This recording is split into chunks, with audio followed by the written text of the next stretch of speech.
오늘 이렇게 방언 통역에 대한 중요한 그 영적인 원리들을 얘기할 건데, 은사가 열리는 것보다 더 중요한 문제는 방언 통역이 어떤 식으로 이루어지는지에 대해서 그걸 알아야 됩니다. 근데 이 부분에 대해서 여러분에게 말씀을 전할 때에 이것은 성령께서 저한테 은사를 열어주시고, 또 그 다음에 성령께서 계시하는 것, 그 다음에 이제 이것을 많은 목회자들, 18년 전부터 목회자들과 평신도, 심지어는 학생들까지도, 제가 학생 집회 7년 동안 했는데 학생 집회를 할 때에도 이 학생들한테도 방언 통역 은사를 열어줘서 실제로 그 현장에서 경험하는 것을 제가 보고 또 이것을 사역을 했기 때문에 오늘 이 말씀을 이렇게 나누어지고, 좀 여러분과 함께 이제 이것이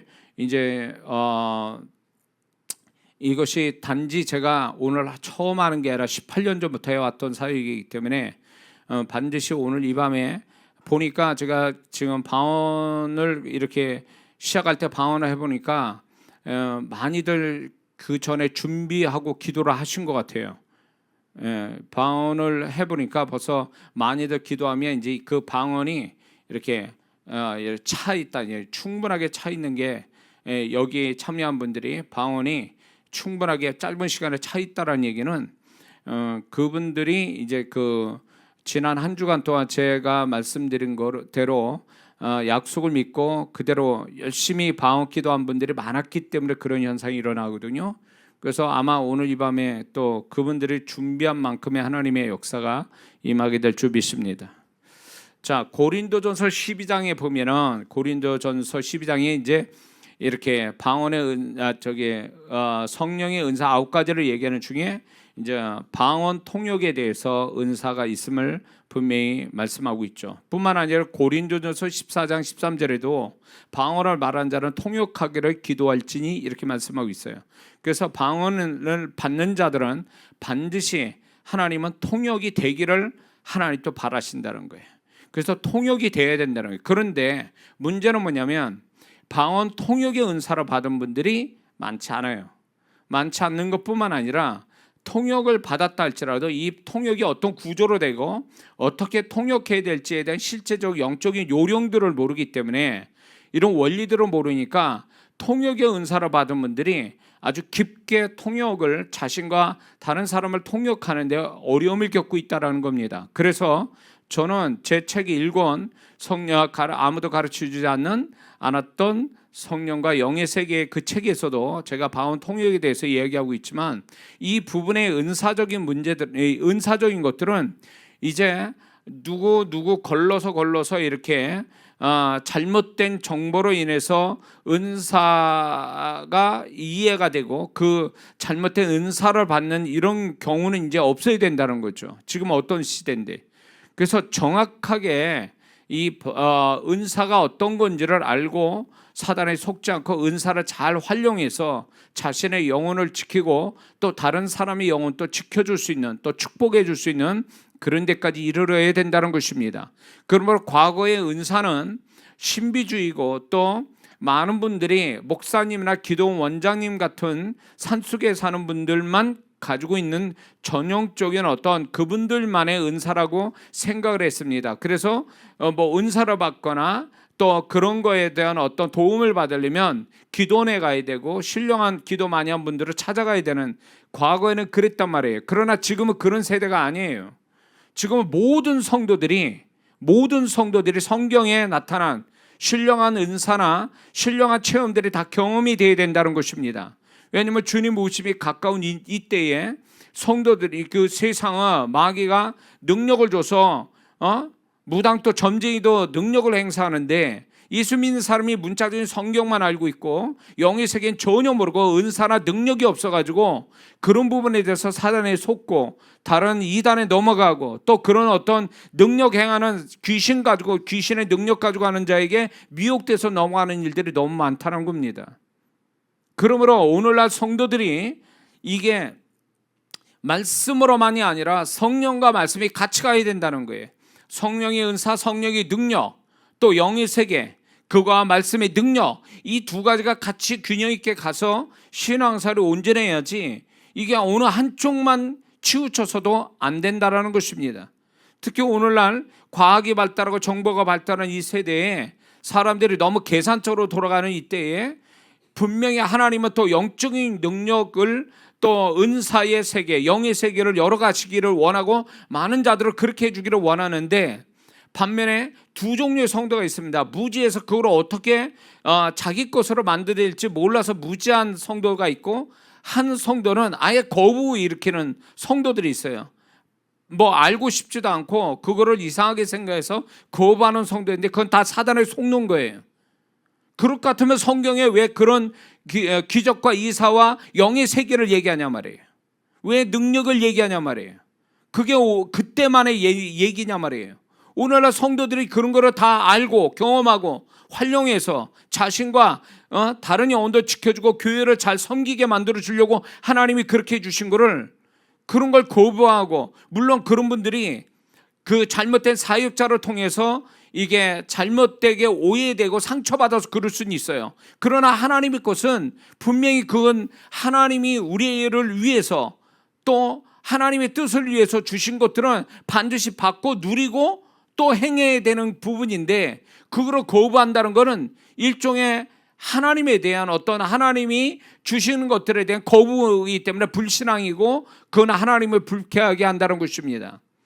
그러므로 그런 분들은 생각을 바꿔야 돼요. 그렇지 않으면 사단의 밥이 되고 능력 있는 그리스도인의 삶, 이기는 그리스도인의 삶, 신앙이 될 수 없다는 걸 아셔야 됩니다.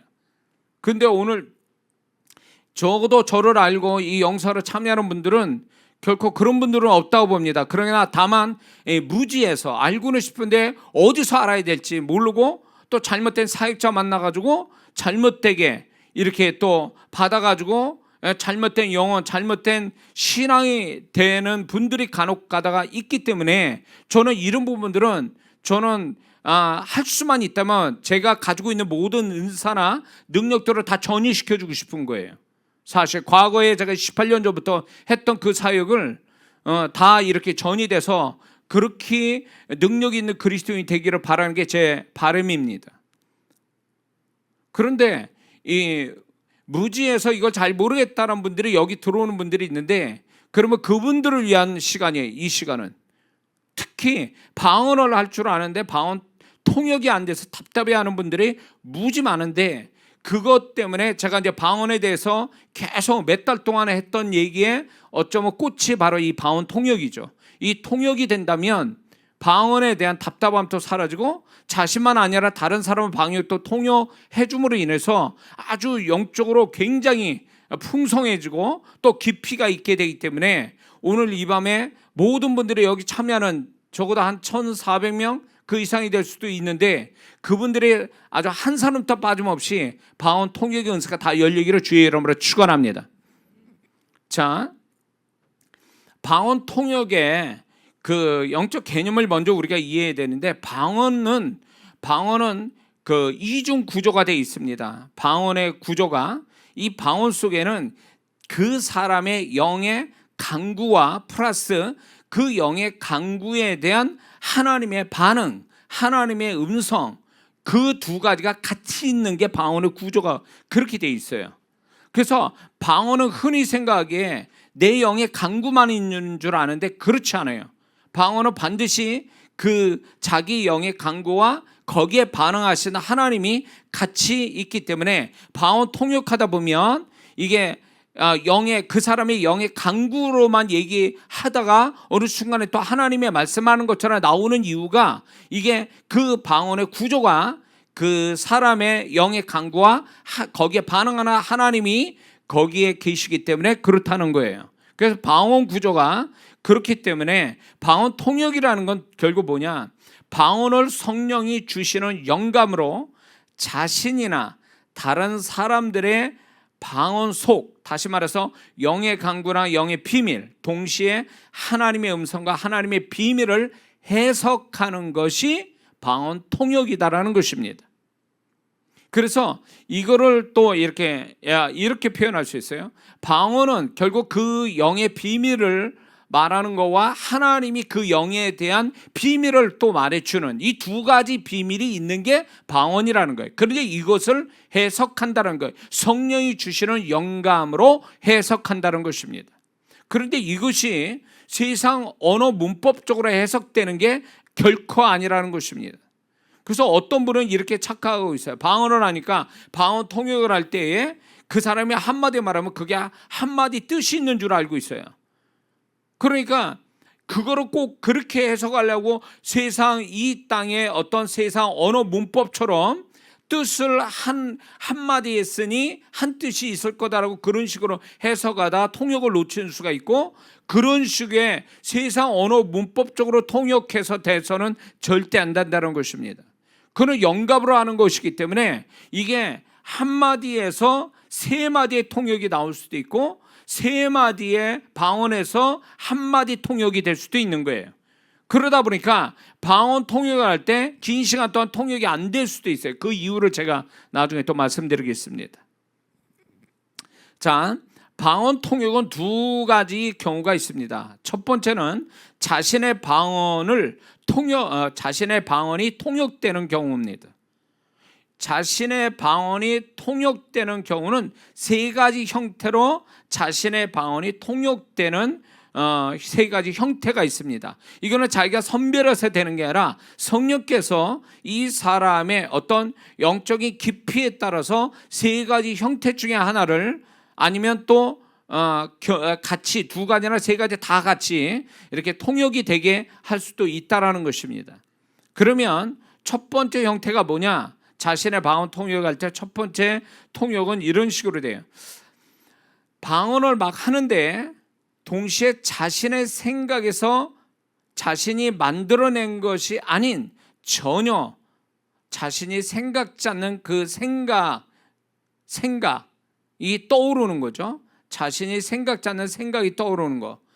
그림, 환상, 문자가 막 이렇게 떠오르거나 아니면 자신이 생각지 않았던 느낌, 자신이 생각지 않았던 감동, 이런 것들이 떠오르는 것이 방언 통역이 되는 것입니다.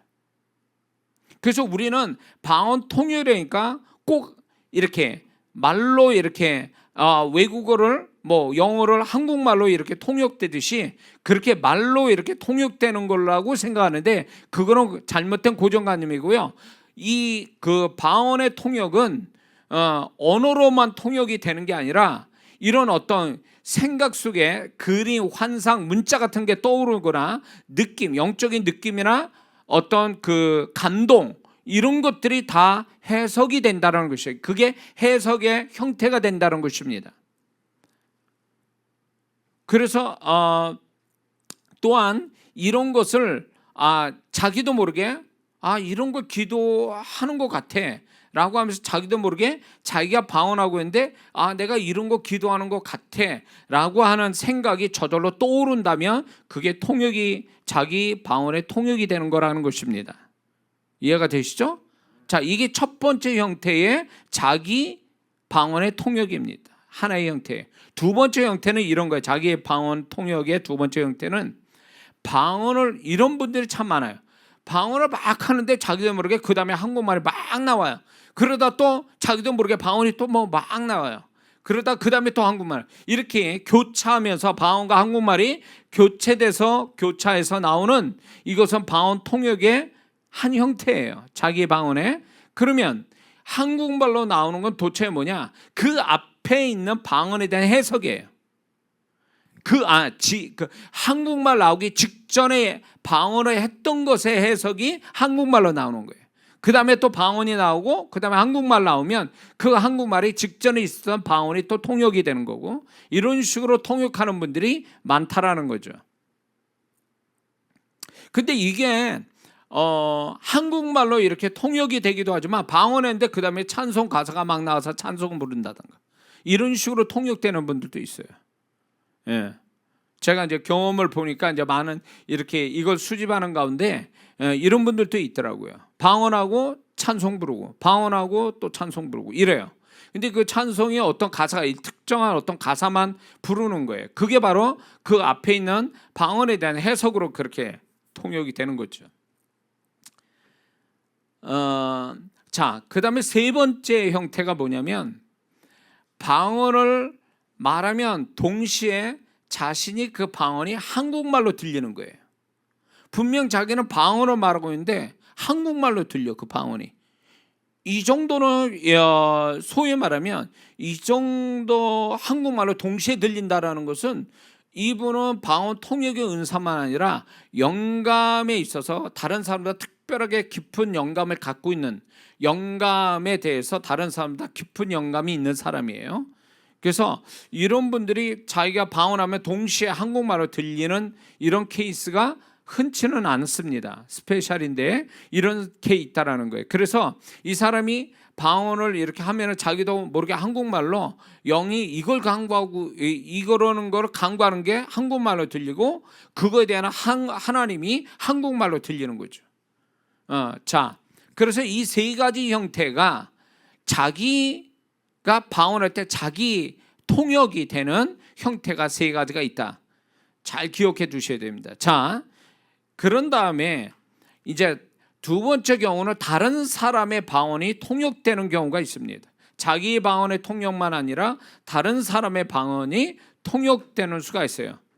자, 그 방언의, 다른 사람 방언의 통역이 되는 것은 아까 방언의 개념 얘기했죠. 방언 통역의 개념. 그 상대방의 영의 비밀과 하나님이 그 사람을 향한 영의 하나님이 그 사람을 향한 비밀을 얘기하는 두 가지 비밀을 알아내는 게 방언 통역이거든요. 자, 그래서 다른 사람의 방언을 통역하는 기본적으로 우리가 이해해야 될 부분이 있는데 그게 뭐냐면 방언 통역은 100%가 다 통역이 되지 않습니다. 100% 다 방언 통역이 되는 게 아니에요. 왜 그러냐면 하나님의 주권으로 상대방이 하나님과 1대1로 알아야만 되는 것들이 있습니다. 다른 사람에게 알아서는 안 되는 부분을 하나님이 감추시는 거예요. 감추시는 거예요.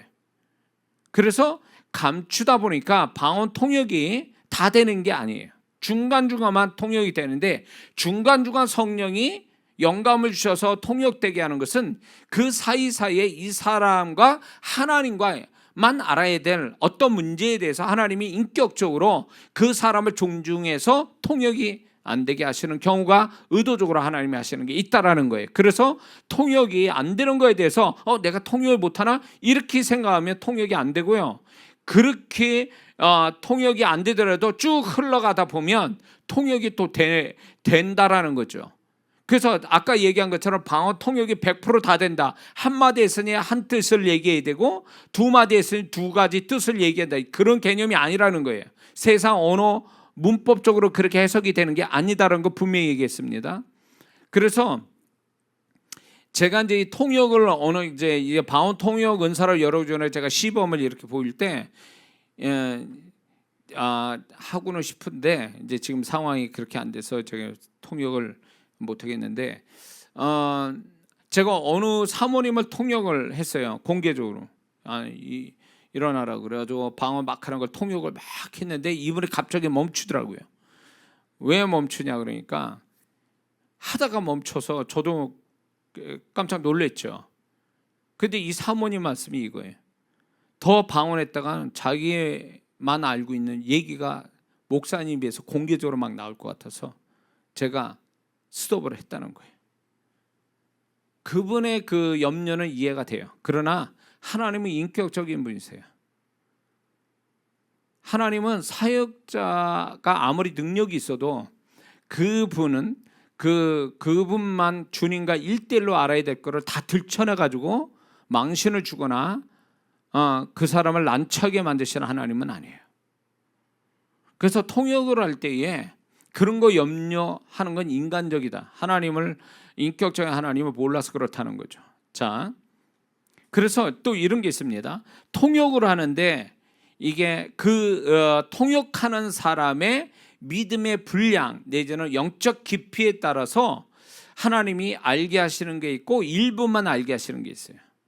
그러니까 소위 말해서 이 사람이 통역하는 사람이 자, A, B, C, D 4명이 있어요. 4명이 다 레벨이 달라요. 그 영적인 깊이가 다르다면 동일한 한 사람의 방언을 들어도 그 사람의 방언 통역 4명이 다 틀리게 나올 수 있다라는 거예요.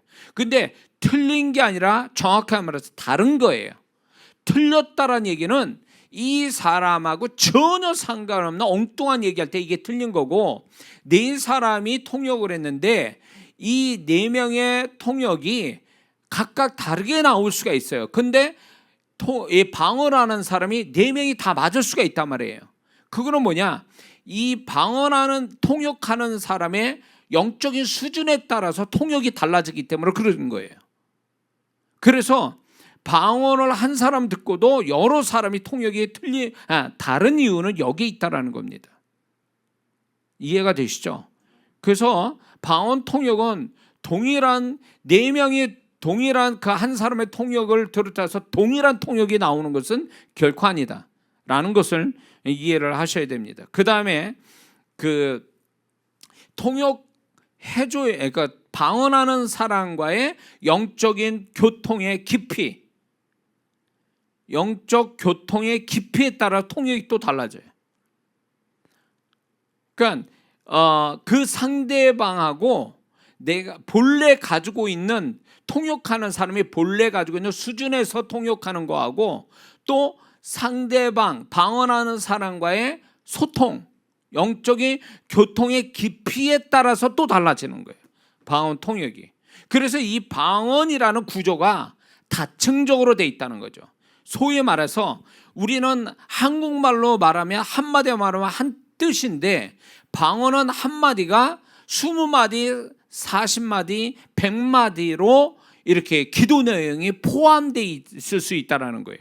그러니까 통역이 각각 다르게 나오는 거예요. 틀리게 나오는 게 아니라 다르게 나온다라는 거예요. 근데 이게 그 통역하는 사람의 영적 깊이에 따라 만약에 이 사람이 한 달 전에는 영적 깊이가 비유로 숫자로 뵐 때 50이에요. 그러면 그 사람이 통역할 때 한 사람을 통역할 때 50 정도에서 통역이 됩니다. 근데 이 사람이 통역한 사람이 한 달 후에 영적 깊이가 100 정도로 더 깊어져서 곱빼기로. 그러면 곱빼기로 깊어졌기 때문에 동일한 사람을 통역을 해도 100 정도의 깊이에서 또 통역이 나오니까 다르게 나올 수 있다는 거예요. 그래서 한 사람의 방언에서도 이 통역하는 사람의 영적 수준에 따라서 같은 사람이라도 통역이 다르게 나올 수 있다. 틀리게 나오는 게 아니라 다르게 나올 수 있다. 그러면 다른 거와 틀린 걸 어떻게 하냐 할 때 그 상대방이 얘기를 들은데 내가 나하고 관계된 얘기들, 자기가 기도한 것의 내용들, 자기가 평소에 생각했던 내용들, 이런 것들이 그 사람 입에서 자꾸 나오면 이거는 통역이 된 거죠. 이건 그런데 오늘은 어제는 그 얘기했는데 오늘은 동일하게 또 그 사람이 통역하는데 딴 얘기가 나온다라고 할 때 그게 전혀 틀린 얘기가 아니라 상관없는 얘기가 아니라 이 지금 방언하는 사람과의 또 다른 거를 얘기하고 있다라면 이건 통역이 되는 거죠. 그러니까 이 통역이 이게 한 사람 놓고도 그 사람과 소통이 얼마나 깊으냐, 그 통역한 사람이 깊이가 어느 정도냐, 이게 따라서 방언 통역이 엄청나게 또 달라질 수 있다.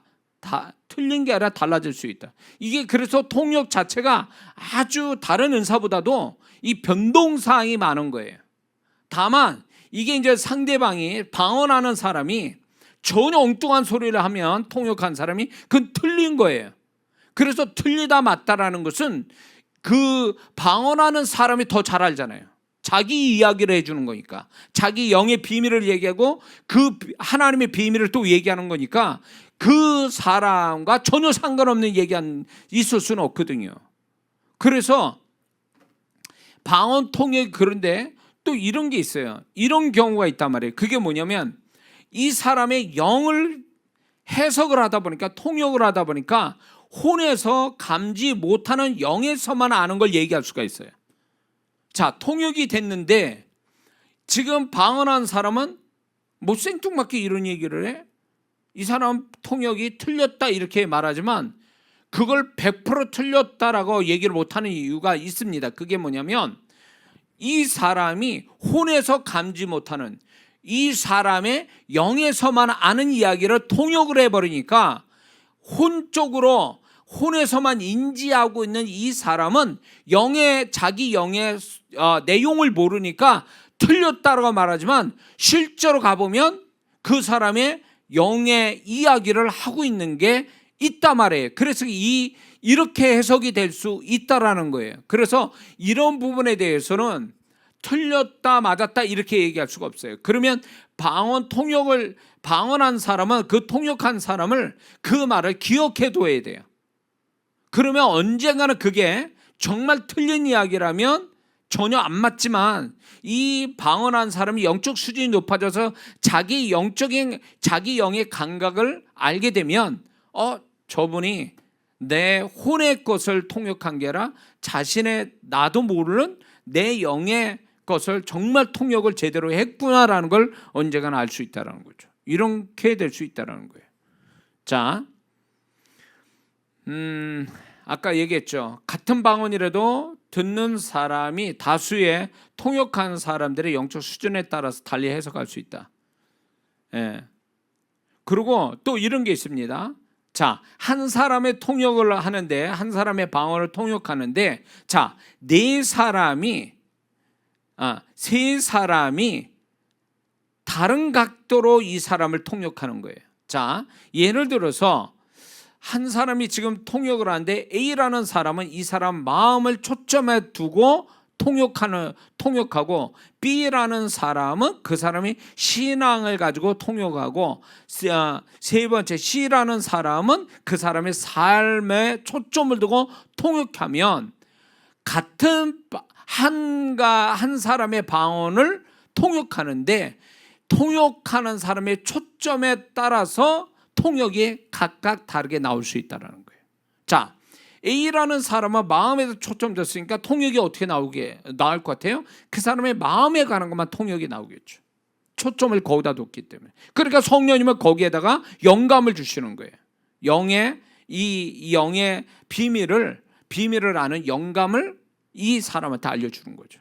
마음에 관한 것만. B라는 사람한테는 신앙에 관한 것만 영감을 알려주는 거고, C라는 사람은 결국 삶에 대한 영감을 성령이 주시니까 한 사람의 방언을 가지고 세 사람이 통역한 사람이 다른 방향으로 통역되어져서 이렇게 나올 수도 있다라는 겁니다.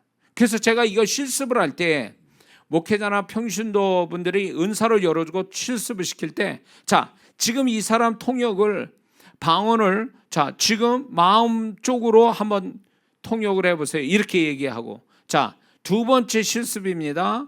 신앙 가지고 통역해보세요. 그러면 분명히 한 사람은 방언하고 있는데 이 한 사람에 대한 여러 가지가 초점에 따라서 통역이 달리 나오더라는 거죠.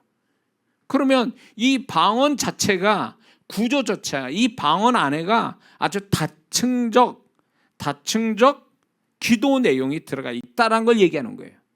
그렇죠? 자, 그렇게 이해를 해야 됩니다. 자, 그런데 이런 것도 있어요. 영의 비밀만 얘기하는 게 아니라 이 사람의 혼의 이 내용들이 영의 그 영에 속하여서 그 영의 이제 혼에 계속 반복된 혼의 상태가 영의 상태로 접속이 돼가지고 그 영의 상태를 방언으로 통역해 보니까 이 사람이 혼에 원래 가지고 있었던 게 통역이 되는 수가 많아요. 자, 예를 들어서 이 사람이 지속적으로 슬픔을 갖고 있다고 쳐보세요. 혼적으로 이 사람이 슬픔을 계속 갖게 되면 영은 혼이 지속적인 어떤 슬픔의 감정을 갖고 있으니까 영도 거기에 영향을 받는 거예요. 그러니까 영도 슬픔을 갖고 있어요. 어느 부분에 대해서. 그러면 이 통역하는 사람이 통역을 할 때 뭐가 오냐?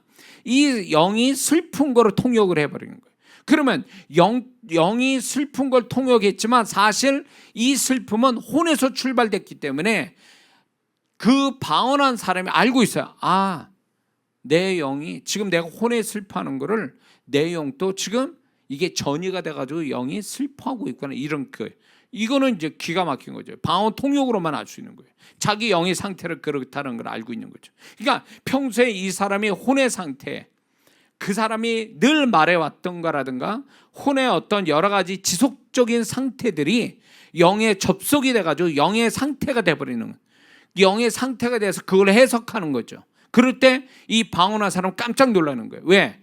자기가 혼에서만 그게 있는 줄 알았더니 자기 영도 그 상태로 있다라는 걸 알게 되는 거예요.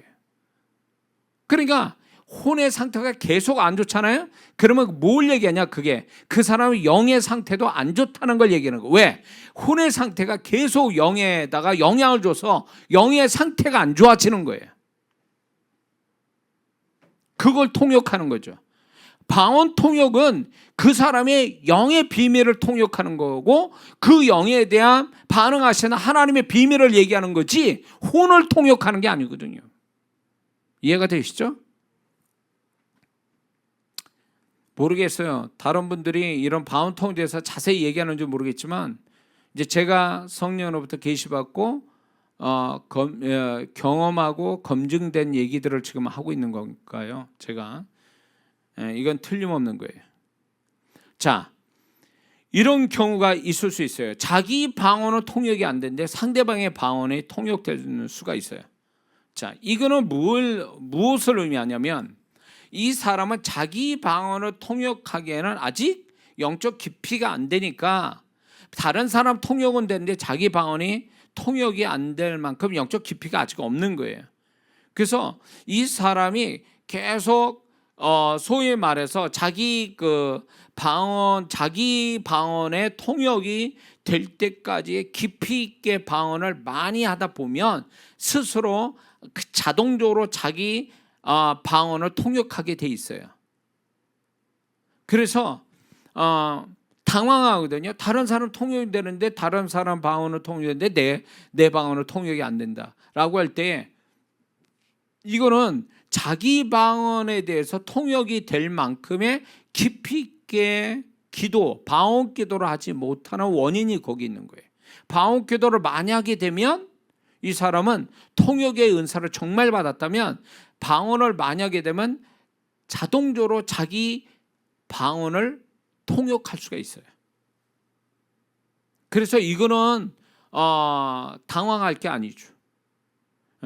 자, 다른 사람의 방언을 내가 은사를 받아 통역을 할 때에, 자, 이 사람의 방언을 들었어요. 한 5분간 들었습니다. 근데 한 10가지를 얘기했는데 한 가지만 맞고 9가지는 틀려. 그러면 이게 방언 통역이 된 겁니까, 안 됩니까? 방언 통역 은사를 받은 거예요, 안 받은 거예요? 이게요, 많은 분들이 착각하고 고정관념이 뭐냐, 내가 9가지 틀리고 하나 맞았다고 그래서 이렇게 생각해. 나 방언 통역 은사 못 받았나 봐, 이렇게 생각하는 것은 잘못된 생각이라는 거예요. 중요한 거는 한 가지만 맞았다면 그건 통역이 열린 거예요. 자, 이걸 어떻게 이해해야 되냐면, 자전거 처음 배울 때 어떻게 했습니까? 자전거를 받았지만 자전거를 제대로 타려면 처음에 그게 처음부터 타칩니까? 넘어지잖아요. 많이 넘어지잖아요. 쫑 가다가 쫑 가다. 그게 꼭 뭐가 있냐면, 이 사람의 통역을 10가지를 했는데 한 가지밖에 안 맞는 거예요. 이게 꼭 뭐냐면 자전거 타다가 넘어지는 식이에요. 이런 시행착오는 있을 수 있는 거예요. 이런 어떤 시행착오를 가지고 난 통역 은사 못 받았는데 라고 생각하면 잘못 생각한 거예요. 어린애가 태어나면서 바로 걷습니까? 바로 말하고? 아니잖아요. 과정이라는 게 있잖아요. 저도 그랬단 말이에요. 은사를 받았다고 해서 그 은사가 완벽하게 10가지 얘기했는데 10가지 다 맞았다, 그럴 수는 없어요. 이게 시행착오라는 게 있어서 방언 통역이, 이제 방언 통역의 모든 은사는 전이가 정말 은사를 받은 자가 전이해주면 그게 전이가 쉽게 됩니다. 근데 은사는 전이가 쉽게 되는데 레벨은 쉽게 안 된다, 그 얘기예요. 그 레벨이 올라갈수록 정확해지고 깊이 있게 되는데, 그 레벨이 어떻게 올라가냐면 계속 많이 하는 데서 올라가는 거예요. 영어도 그렇잖아요. 외국어 공부할 때 많이 듣고 말하고, 어느 어떤 영어 잘하는 분이 그 얘기, 방법은 없고 많이 듣고 많이 말해라, 그런 거죠. 은사의 레벨이 올라가는 것도 결국 많이 해보는 거예요. 많이 할 때 레벨이 자꾸 올라가면서 정확해지고 깊어지는 거거든요. 그러니까 처음에 10가지에서 하나 맞았다고 해서 위축될 거 없어요. 그럴 수 있어요. 그러나 이제 이게 계속 하다 보면 이게 2개를 맞추고 3개를 맞추고, 그리고 나중에 말한 대로 다 맞히는, 그게 다 맞아 돌아가는 이 완벽한 방언 통역이 될 수 있다는 거죠. 맞는 것부터 시작해서 깊이 있게 얘기하는 그 단계가 되려면 레벨이 업돼야 된다. 계속 레벨을 업시켜야 되는 거예요. 그거는 방법이 하나예요. 많이 해보는 거예요.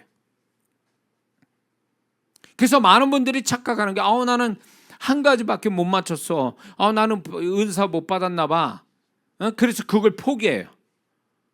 그렇게 되니까 그 사람은 은사를 받았어도 안 쓰니까 결국 없는 것처럼 돼버리는 거예요.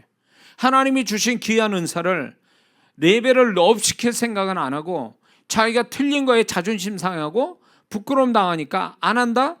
그건 주신 은사를 주시고 쓰라고 하시는 하나님인 뜻 앞에 불순종하는 거죠. 제가 이장호 목사가 다른 사람한테, 이제 제가 이렇게 은사가 열리고 다른 사람의 은사를 열어주는 데까지 이를 때는 저도 수많은 시행착오가 있었단 말이에요. 자, 그래서 이 방언 통역이 모든 방언 통역 특히 그래요.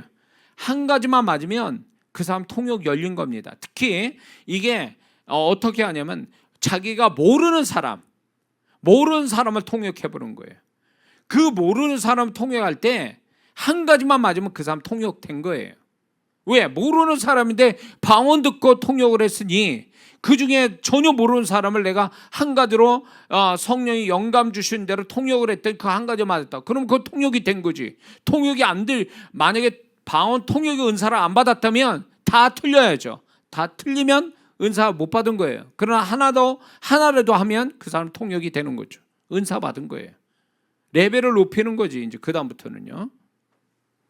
자, 꼭 이거는 뭘로 비유하냐면, 자동차 스타트 거는 거 누구나, 애들도 다 해요, 스타트 거는 건요. 근데 그 차로 운행하는 건 스타트 거는 거하고는 다르잖아요. 그렇죠? 시동 거는 거하고 운전하는 건 다른 얘기잖아요. 은사는 전이시키는 건요, 스타트, 시동 거는 거와 똑같아요. 어렵지 않아요. 은사로 받은 자가 임파테이션 하면, 믿음으로 받으면 그거는 곧바로 그 은사가 열리지만, 차로 운전하는 거는 많이 운전을 해봐야 운전 잘하듯이 많이 해야 그 은사가 레벨이 업된다는 거 잊지 말기를 바랍니다. 자, 방언 통역과 예언이 다른 이유가 뭔지 아세요? 방언 통역은 상대방의 영과 하나님의 음성을 대신 통역하여 말하는 것이라면, 예언은 일방적으로 하나님의 입장에서 말을 하는 거예요. 성령이 말하게 하신 것을, 하나님의 입장에서 말하게 하신 것을 자기 생각 없이 그냥 막 말하는 것이 예언이고, 방언 통역은 그 사람의 영이 말하는 것, 또 그 영에 대한 하나님의 음성, 이거를 말하는 거예요. 그래서 어떤 분은 제가 실수로 해보니까 방언 통역하라고 그랬더니 예언하고 있어. 그러니까 예언하고 방언 통역을 헷갈리게 아는 분이에요. 예언을 워낙 잘해서 예언을 하는 건지, 말귀를 못 알아들어서 예언을 하는 건지, 내가 그렇게 설명했는데도 예언하고 있어요. 예. 이건 잘못된 거죠. 예언하고 방언 통역은 다른 얘기예요, 개념이. 자, 방언 통역이 되는 여러 가지 형태가 있어요. 방언 통역이라고 말할 때 음성만 가지고 방언 통역이라고 말하지 않습니다. 방언 통역, 아까 얘기한 것처럼 그림, 문자, 음성, 환상, 감동, 느낌, 이런 것들이 들어오면 그게 통역이 되는 거예요. 그리고 자기 언어로 들리는 거, 이것도 통역이 되는 거예요. 이거는 가장 어떤 통역에서 높은 단계, 한국말로 들린다는 거. 그다음에 찬송 가사로 이렇게 통역이 되는 경우도 있고요. 자, 통역이 시작되면 저절로 자기가 말이 막 나와요. 이렇게 다른 사람 이렇게 방언 들으면 자기도 모르게 말이 막 나와요. 이것은 이것도 또 하나의 통역이죠. 응? 자, 그 다음에 이런 것도 통역이에요. 이거에 그게 뭐냐면 저도 이게 굉장히 많이 경험되는 건데, 자, 이 사람에 대해서 내가 한 가지 그림이 들어왔어요. 그래가지고 제가 지금 방언을 듣는데 이런 그림이 지금 하나님이 보여주셨습니다. 그래서 이제 이렇게 그림을 얘기를 하는데 나도 생각지 않았던 그림을 얘기하는데 이 그림에 대한 해석이 말하면서 자꾸 해석이 되면서 다음 말이 쭉쭉쭉쭉 나오는 거예요. 자기도 모르게. 그러면 그 하나의 그림이라는 하나를 하나님께서 그 그림이라는 영감을 주어서 얘기를 하는데 그 다음 말이 나도 모르게 막 쭉 설명이 나오면서 또 다른 말이 나온다면 그것도 방언 통역이라는 거예요. 그 자체도. 그래서 여러분들이 통역을 할 때에 만약 그림이든 환상이든 느낌이든 이렇게 처음에 들어온 걸 가지고 얘기를 하는데 이게 끊어지지 않고 나도 모르는 사이에 이 말에 대해서 자꾸 이어지는 말들이 있다라면 그 이어지는 말도 그게 방언 통역이에요. 구체화된 통역이에요. 이것도 통역이라는 거 잊지 마세요. 자, 그렇다면 이제 방언 통역의 세 가지 방법이 있어요. 세 가지 방언 통역의 방법이 있습니다. 자, 이거를 여러분들이 이제 나중에 여러분들이 좀 실습을 하면 좋겠다라는 생각이 듭니다. 자, 세 가지를 다 해보셔야 돼요. 첫 번째는 보편적인 어떤 그 방언 통역의 방법이에요. 전통적인 방언 통역. 그게 뭐냐면 상대방의 방언을 다 듣는 겁니다. 방언을 다 듣는 가운데 성령께서 영감 주신 소위 말하는 그림, 문자, 환상, 이렇게 느낌, 감동 이런 것들이 쫙 들어오는 거를 얘기를 해주는 거죠. 이게 이제 보편적인 방언 통역이거든요. 전통적인 방언 통역이에요. 그렇게 해서 이렇게 다 들은 끝에서 끝났습니다. 그러면 자, 만약 시간을 1분 동안 놓고 이렇게 방언을 해서 1분 끝난 다음에 제가 방언하는데 지금 이런 게 보였습니다. 이렇게 할 때 이게 맞습니까? 라고 얘기했을 때에 그 사람이 맞다 그러면 이런 식으로 이제 방언 통역을 하는 거예요. 근데 요게 조금 더 진전이 되는 요 방법에서 조금 더 버전 1.5가 있는데 그게 뭐냐면 그림이 막 들어오지 않습니까? 그림이나 어떤 영감이 들어오잖아요. 영감이 들어오면 그때 스톱을 거는 거죠. 스톱 해놓고 지금 이렇게 이렇게 방언 하는 가운데 제가 이런 영감이 들어왔습니다. 얘기를 하고 끝나면 바로 또 다시 방언을 하는 거죠.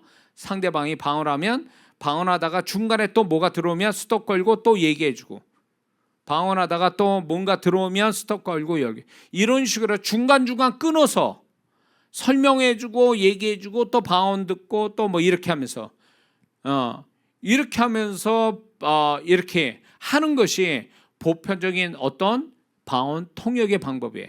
이렇게 하는 게. 그래서 다 듣고 하는 게 있고 중간중간 끊어서 영감 들어온 걸 얘기하고 이어서 또 그렇게 하는 이게 이제 버전 1.5인데 이런 식으로 하는 것이 보편적이다. 근데 이제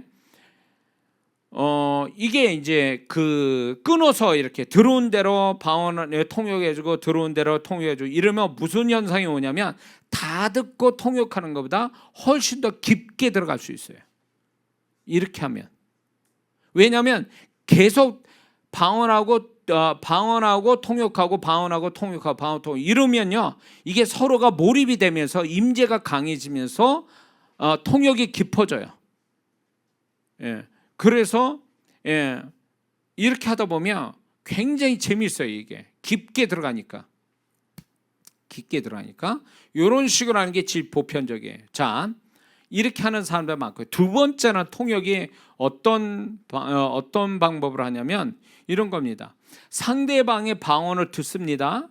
방언을 듣는데 나도 같이 그 상대방 방언하고 같이 리듬을 타면서 방언을 같이 하는 거예요. 그러면 무슨 현상이 오냐? 그 방언하는 사람과 같이 방언을 같이 말하면서 발음은 틀리지만 템포로 맞추는 거죠. 그래서 같이 방언하다 보면 통역하는 사람이 그 방언을 같이 이렇게 할 때에 영의 사이클이 잘 맞아 돌아가서 통역이 잘 되는 경우가 많아요. 그래서 그 사람이 방언할 때 나도 방언을 리듬을 맞추면서 방언을 발음은 틀려도 이렇게 하다가 영감 들어오면 스톱 걸고 얘기해주고 또 다시 같이 방언하고 이렇게. 근데 여기서 조건이 있어요. 뭐가 있냐? 통역하는 사람은 자기 상대방 방언보다 작게 해야 돼요. 왜 그러냐? 상대방 방언만큼 큰 소리로 하게 되면 자기 방언 해석이 되는 경우가 많아요. 그래서 상대방 방언을 할 때에 방언 통역을 할 때는 그 상대방보다 방언 소리가 작아야 돼요. 그래야 상대방 방언을 듣고 이렇게 서로가 방언하면서 리듬 있게 하다가 영감이 들어와서 통역이 잘 되거든요. 근데 두 가지, 리듬을 같이 엇갈린다든가 리듬을 같이 안 탄다든가, 두 번째 통역하는 사람의 방언이 크든가 이러면 통역이 안 되는 거예요. 자, 질서의 하나님, 아주 이 질서의 하나님은요 다르게 제가 표현하는데 리듬의 하나님이세요. 이게 무슨 얘기냐? 하나님은 절대적으로 엇박자로 나가시잖아요. 아주 규칙적이에요. 불규칙적인 리듬으로 가지 않아요. 하나님의 역사는 항상 모든 게 리드미컬해요. 4분의 4박자처럼 엇박자로 나가질 않아요. 그래서 이 엇박자로 나가면, 자, 방언을 이렇게 합니다. 두 번째 타입으로 이제 방언을 하죠. 이렇게 서로 이제 방언 리듬을 타요. 근데 엇박자로 나가면 바로 어떻게 되냐? 상대방 방언 리듬을 같이 타줘야 돼요. 근데 엇박자로 자꾸 나간다. 내가 그 상대방 방언하고 엇박자로 안 하면 통역이 안 돼요. 이게 같이 리드미컬하게 나가야 통역도 술술 들어와요. 근데 엇박자로 가거나 통역한 사람 발음이 크면 이게 통역이 안 된다죠. 안 된다는 거. 자, 요거 잘 기억해 두셔야 돼요. 왜냐하면 나중에 은사가 열리고 이제 실습을 하고 여러분들이 이렇게 하다 보면, 지금 제 얘기가 이거는 오랫동안 봐온 통역에서 나온 이야기니까 이건 어디 가서도 이런 얘기 못 듣는 거예요, 사실은. 은사는 열어주되 은사를 어떻게 써야 되고 봐온 통역의 원리가 어떻게 되고 원칙이 어떻게 되는지 모르면요, 봐온 통역 은사 받아서 소용없어요. 레벨이 업되지 않는다고요. 지금 이런 부분을 잘 기억해 두셔야 돼요. 자, 근데 여기서 중요한 게 있어요. 첫 번째 타입하고 두 번째 타입에서 공통된 그게 뭐냐? 세 번째 타입도 마찬가지인데 여기서 중요한 건, 자, 통역을 할 때 문제예요. 자, 영감이 들어왔어요. 듣다가 환상이 보여요. 그래서 통역을 해줘야 돼요. 통역을 해줄 때에 이게 리드미컬하게 통역을 해줘야 돼요. 소위 말해서 지금 템포가 지금 방언의 통역의 이렇게 방언이 흘러가는 템포가 한 숫자로 말할 때 100이라고 얘기하는 거예요. 그 속도로 간단 말이에요. 근데 이 사람이 통역을 한다는 게 불규칙적인 리듬으로 통역을 하거나 아니면 100으로 속도로 통역하는 게 아니라 50 정도로 통역하거나 아니면 200 정도로 이렇게 통역해버리면 이게 리듬이 깨져버려요. 그러면 뭐가 오냐? 이게 통역이 그 다음 통역하기가 쉽지 않아요. 이게 리듬을 타야 계속, 아까 얘기했죠, 통역했는데 계속 새로운 이야기가 나도 모르게 막 나오면 그것도 통역이라고. 그런 어떤 후속에 통역이 계속 나오는 건 리듬을 탈 때 그게 오는 거예요. 성령의 임재가 있고 리듬을 타야 이게 통역의 깊이가 있게 되거든요. 그래서 음악 하시는 분들, 좀 음악하거나 예술하는 분들이 이렇게 혼적인 기질이 예민한 분들이 이게 은사로 바뀌어서 영적 기질이 되면요, 은사가 잘 열려요. 이런 분들이에요. 왜 그러냐? 특히 음악 하신 분들은 이 리듬이 중요하잖아요. 박자가 중요하잖아요. 그러니까 리듬을 잘 탄단 말이에요. 그러니까 리듬을 잘 타니까 은사는 은사의 어떤 진행 속도 같은 거에 대해서 본능적으로 박자감이 있다 보니까 성령이 이끄는데 잘 흘러가요. 그러니까 깊이 있게 된단 말이에요. 예? 근데 음치는 이해가 되는데 박치가 되면 곤란해. 이게 영적인 세계에서도 박자 리듬감이 없으면요, 이게 성령께서 거기에 탁탁탁 맞춰서 가는 건데 거기 흘러가야 되는데 같이 이게 뭐 엇박자로 가고 자기 지금 흘러가는데 자기는 멈추고 있고 잃어버리면 성령께서 중단해 버려요. 그러니까 더 이상 영감이 안 온 거죠. 영감은 통역이 안 되는 거죠. 통역을 내 마음대로 하는 게 아니잖아요. 성령이 영감 주셔야 통역되는 거잖아요.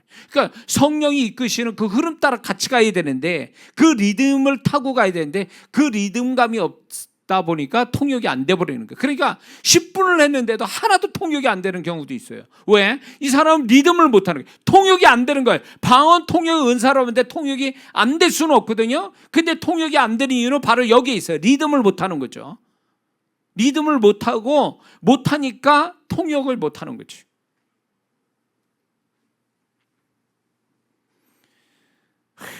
제가 이 18년 전부터 이 가르친 거를요, 이렇게 1시간 정도에 다 얘기한다는 게 이거 정말 엄청난 얘기예요. 지금 영상으로 참여한 분들은 복 받으신 줄 알아야 돼. 예? 이게 하루아침에 만드는 얘기가 아니에요. 지금 이게 하루아침에 내가 누구한테도 배운 것도 아니고.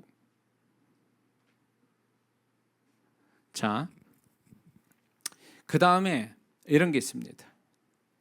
자, 세 번째 타입이 이런 거예요.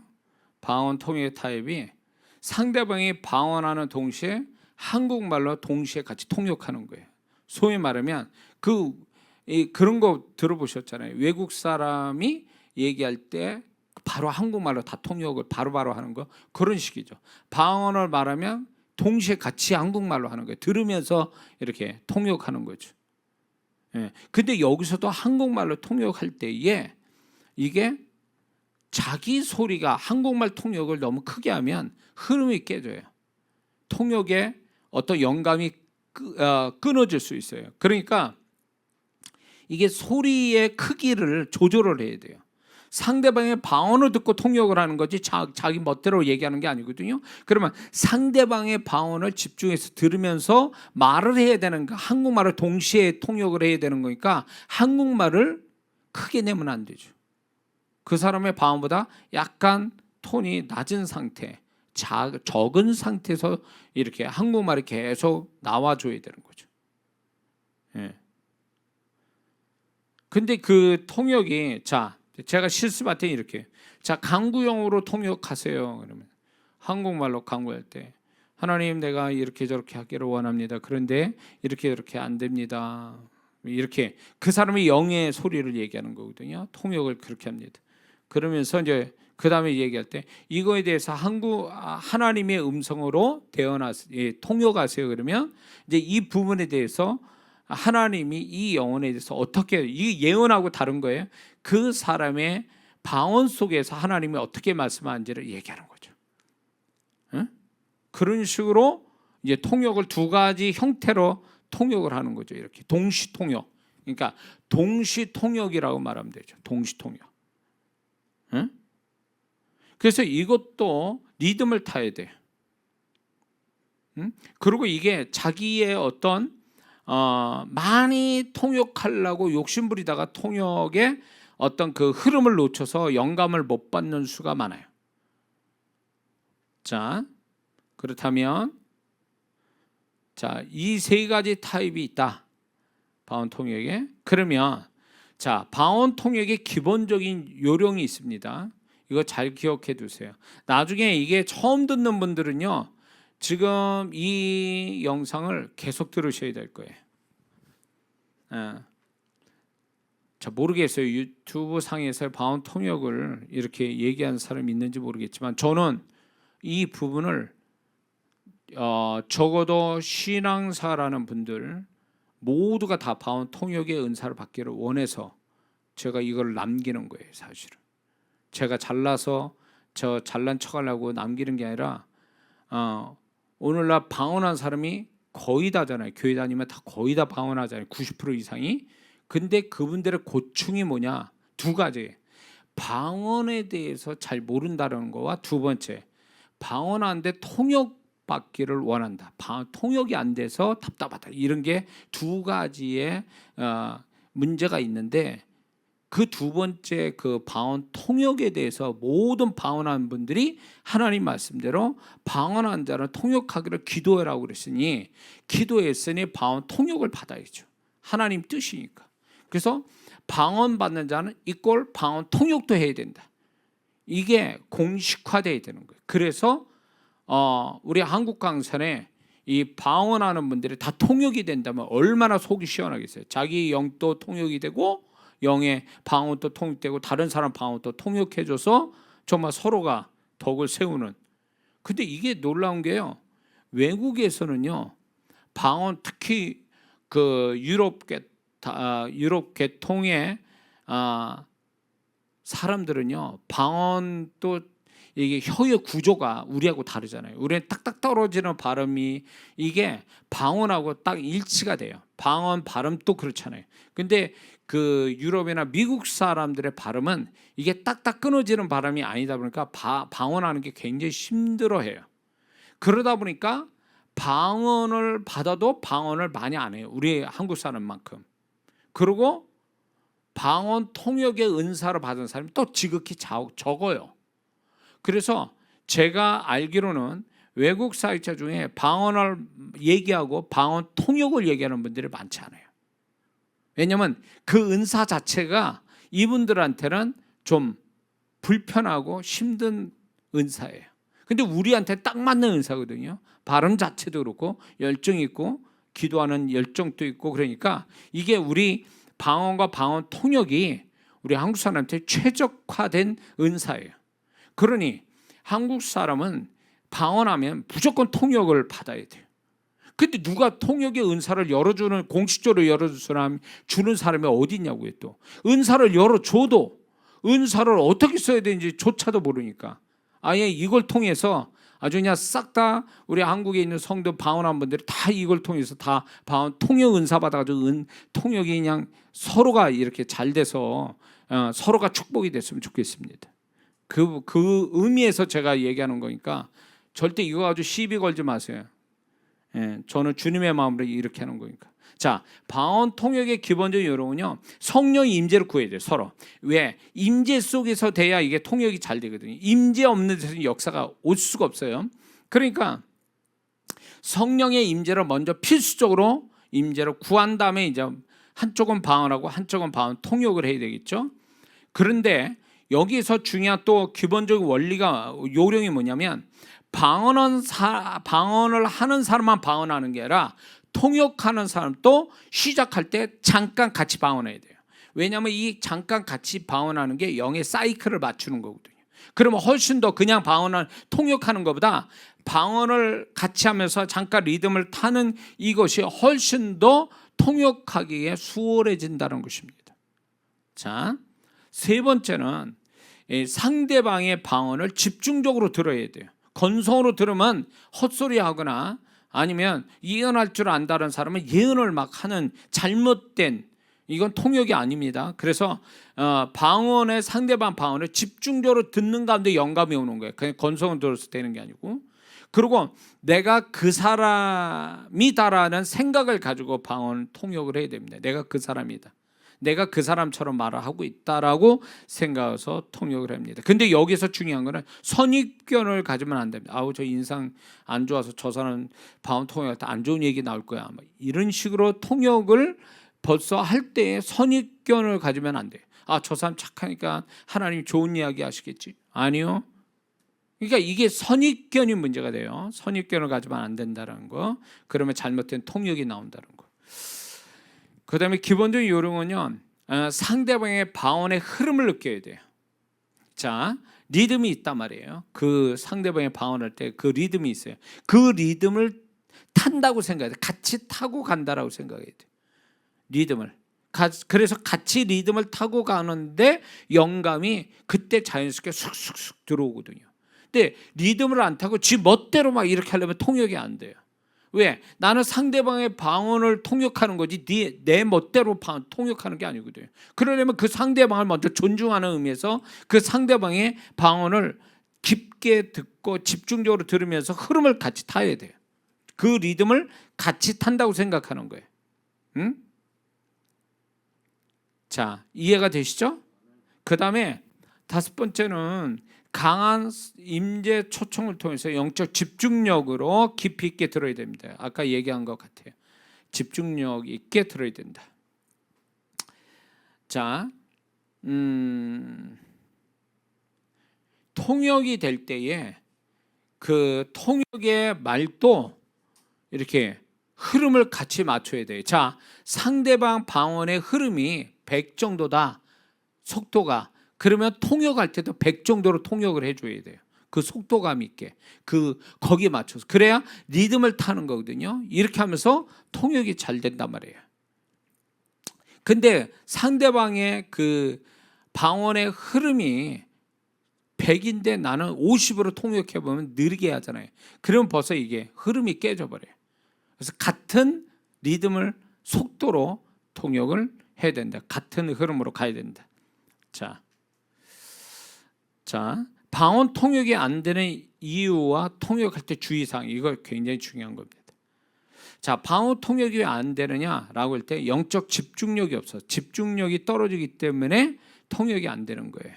그래서 집중력을 가져야 됩니다. 두 번째는 상대방을 의식하거나 자신이 하는 방언에 의식해서, 통역자가 자기 방언을 의식하다 보면 이게 통역이 안 되는 거예요. 또 상대방을 하나의 인간적으로 혼적으로 자꾸 의식하게 되면 이 의식하는 그 자체가 영을 이렇게 해석을 하고 이게 통역이 돼야 될 부분을 자꾸 이 사람은 혼이나 어떤 선입견으로 자꾸 이렇게 그걸 의식하게 되면 통역이 안 돼요.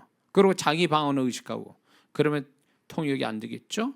그 다음에 인간적인 마음, 어떤 인간적인 마음이 문제가 되냐면 잘해야 되겠다, 내지는 안 되면 어떡하지, 틀리면 어떡하지, 또 자신 없어 하는 마음, 상대방을 의식하는 마음, 또 창피한 마음, 이런 혼의 의식이 있으면 통역에 방해되고 안 됩니다.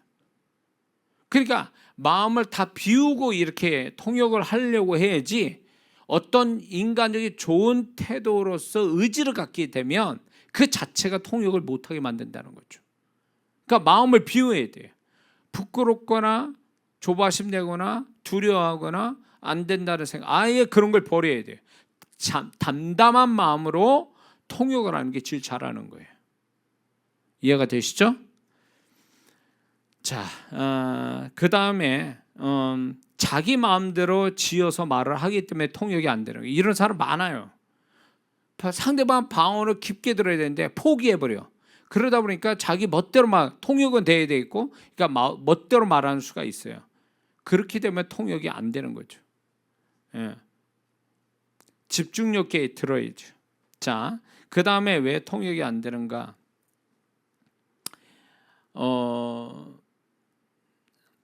옆 사람, 간혹가다 옆에 제가 이 사역을 실습시켜 보니까 이제 이렇게 공간이 좁아가지고 사람 많고 좁으니까 이게 이렇게 붙어서 이제 사역 실습을 시켜봤어요.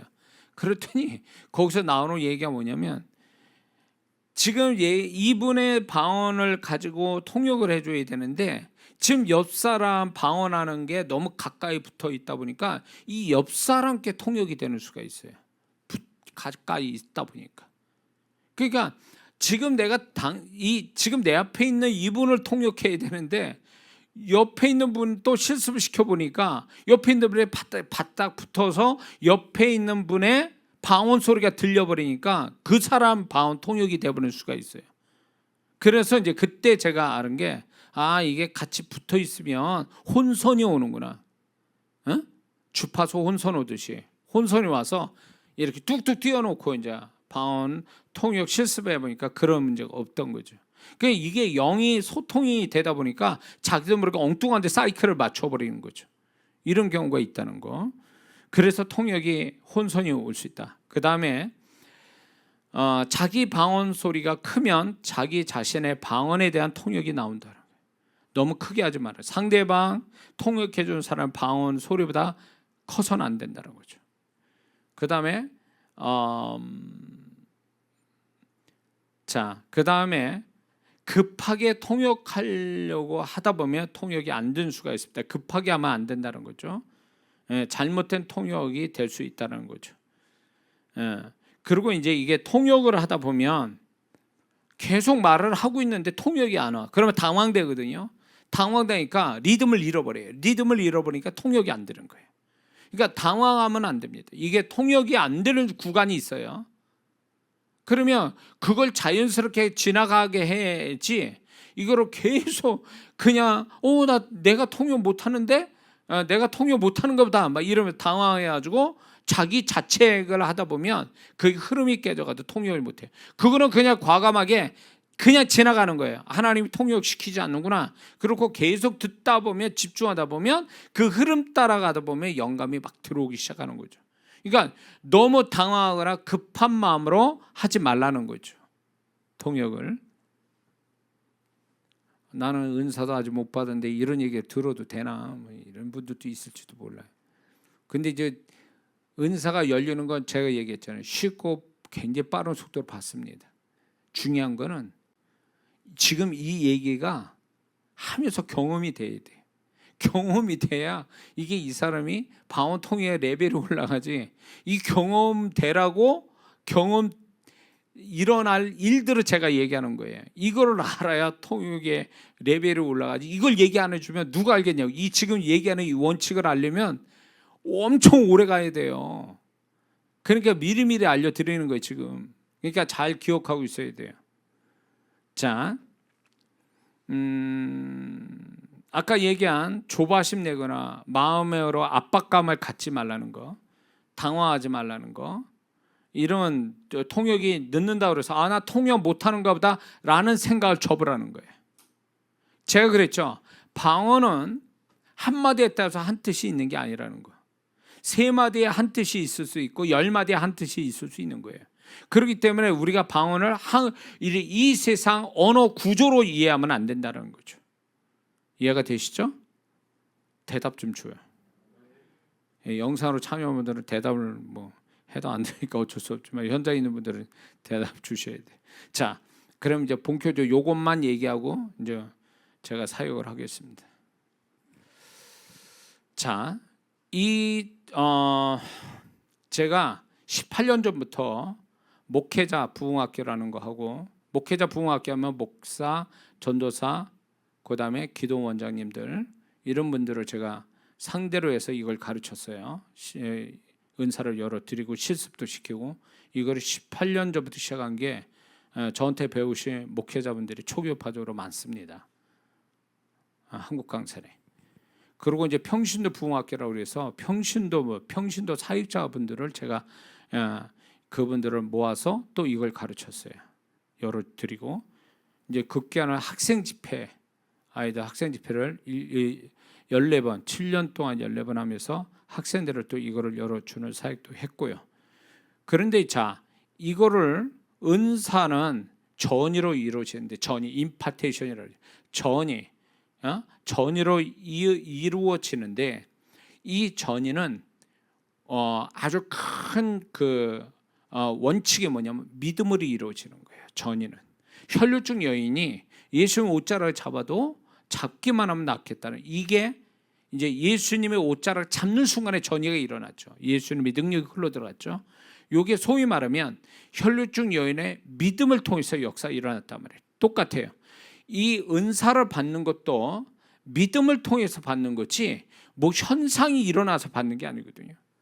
믿음으로 받는 거예요. 자, 그러면 믿음으로 은사를 받는데 이걸 전이 받는다, 임파테이션이라고 얘기합니다. 근데 이 전이는 세 가지 조건이 형성이 될 때에 전이가 이루어져요. 쉽게, 첫째, 전하는 자, 이 전이를 일으키는 자의 은사와 믿음. 두 번째, 받는 자의 어떤 영적 상태와 믿음, 이게 있어야 되고, 세 번째는 뭐냐면 그 전이받는 사람의 현장이 중요해요. 자, 현장, 그 전이받는 사람, 그 다음에 전이시키는 자, 이 세 가지 삼박자가 마저 떨어져야 돼요. 그 핵심이 뭐냐면 믿음이에요. 자, 그래서 전이가 일어나는 건 순식간에 일어납니다. 이거는 오래 걸릴 일이 아니에요. 이게 말 한마디에 예수처럼 말 한마디에 확 이루어지는 거기 때문에 그 순간에 정말 믿음으로 이제 전이를 시킬 때에 그게 순간적으로 받아들여서 역사가 오는 거거든요. 근데 여기서 기억해 둘게, 은사의 전이는 순간으로 이루어지는데 은사의 레벨은 계속 훈련해서 해서 올려야 된다는 거, 이거 차이를 아셔야 됩니다. 그래서 전이가 이루어지는 통로가 뭐냐? 세 가지라고 그랬습니다. 그게 뭐냐? 눈, 말, 그 다음에 터치, 세 가지로 이루어진다고 그랬어요. 눈, 말, 터치. 자, 그래서 영상으로 참여한 분은 지금 제가 이 단체적으로 목회자나 평신도나 학생들을 단체적으로 몇십 명, 몇백 명을 제가 이 사역을 했단 말이에요. 그래도 전이가 다 됐다 그 얘기예요. 제가 손대지 않아도. 왜? 전이는 터치만 있는 게 아니라 말도 있고 눈도 있어요. 그래서 이 전이가 이제 저는 여러분에게 말로 할 거예요. 말로. 이 말을 던질 때에 여러분들이 믿음으로 받아들이면 그 순간에 전이가 이루어지는 거예요. 터치하면서 말까지 같이 가면 좋겠지만 영상으로 참여한 분들은 그게 안 되니까 지금 제가 말하는 믿음으로 말하는 것들에 대하여 여러분들이 믿음으로 받아들이는 것이 제일 중요합니다. 말로 전이가 이루어질 거니까. 근데 이제 현장에 있는 분들은 사람이 얼마 안 되니까 제가 터치까지 할 거예요.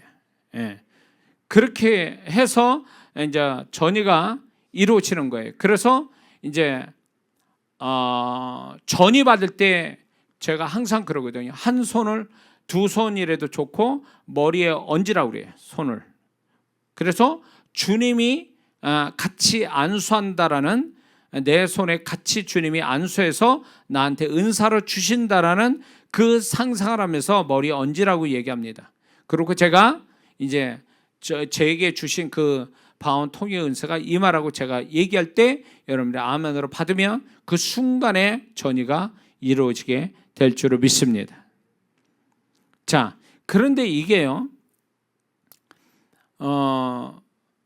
어떤 분은요 방언 은사를 30년 동안 기도했다는 거, 방언 은사 받기로 해서. 그런 분 제가 두 분을 봤어요. 그거 보세요. 방언 은사 하나 받는데도 30년 걸렸어요. 그러면 나머지 은사 받으면 100년 이상 걸리겠죠? 다른 은사 받으면. 이게 뭘 얘기하냐? 이게요, 자기 스스로가 은사의 영이신 성령님이 우리 안에 있지만 그 은사가 다 열리기 위해서 기도하면 그게 평생 갈 수도 있어요. 평생 가야 다 받을지 말지 할 수 있다는 거예요. 그러나 이게 은사를 이미 받은 사람이 믿음 가지고 전이시키는 것은 그렇게 할 때 쉽게 빨리 은사를 받는다는 거예요. 그래서 이 전이시킨다는 게 굉장히 중요하고, 은사를 먼저 받은 자가 전이시킨다는 것은 굉장한 축복이에요. 응? 방언 통역, 이거 평생 기도해도 방언 통역 못 받은 사람이 있습니다. 그러나 이게 방언 통역 은사 받은 자가 설명해주고 성령의 임재 속에서 하면은 순식간에 이루어지거든요. 저 옛날에 방언 받을 때 6박 7일 걸렸어요. 우리 교회 부흥에 오시는 그 강사 목사님 통해서 6박 7일. 그러나 지금은 어떻습니까? 원리를 얘기하면 30초 내지 1분이면 방언 받잖아요. 똑같아요. 은사를 어떻게 받는지 모르고 은사를 받는 요령을 모르니까 못 받는 거지 안 주시는 게 아니에요. 그분이. 그렇기 때문에 구원을 쉽게 주신 분이 뭔들 어렵게 주시겠냐 그 얘기예요. 그래서 방언을 하면 분명히 하나님 말씀했잖아요. 바울을 통해서. 방언을 만든 자는 통역하듯 기도해라는 얘기가 뭐예요? 통역을 줄 텐데 네가 통역 받도록 기도해라 그 얘기 아니에요? 그러니 방언을 받는 사람은 통역을 받는 건 의무적이에요. 선택사항이 아니에요. 이게 필수사항이라고. 그렇기 때문에 오늘 이 밤에 들어온 모든 분들, 방언 통역 받은 사람 빼고 통역을 받기를 사모하는 모든 분들 한 사람 빠짐없이 다 통역을 받아야 될 줄로 믿습니다. 자, 그런 다음에 이제 어떻게 하냐? 이제 은사가 열리지 않았습니까? 은사를 믿음으로 받는 거예요. 이제 제가 설명을 다 한 다음에 은사가 열리라고 얘기할 때 아멘을 받으면 현상이 일어나는 사람이 있고 현상이 안 일어나는 사람이 있어요. 어떤 사람은 은사 받을 때 막 부들부들 떨거나 뭐 육체적인 현상, 여러 가지 현상을 겪는 사람도 있어요. 그러나 보편적으로는 은사를 받아도 표가 안 나는, 아무런 현상이 안 일어나는 게 보편적이에요. 민감한 사람은 은사를 받을 때 표가 나요. 현상이 있어요. 그러나 보편적으로는 이런 현상이 안 일어날 수 있다. 그래서 그걸 이상하게 생각하거나 내가 은사를 못 받았나? 이렇게 생각하지 말아요. 현상을 믿지 말고 자기가 이 은사를 받았다는 믿음이 그게 증표가 되는 거니까 믿음을 갖는 게 중요한 거지, 현상을 믿어서는 안 된다는 거예요. 현상이 있어야 내가 믿는다? 그렇게 하면 안 된다는 거죠. 아시겠죠? 자,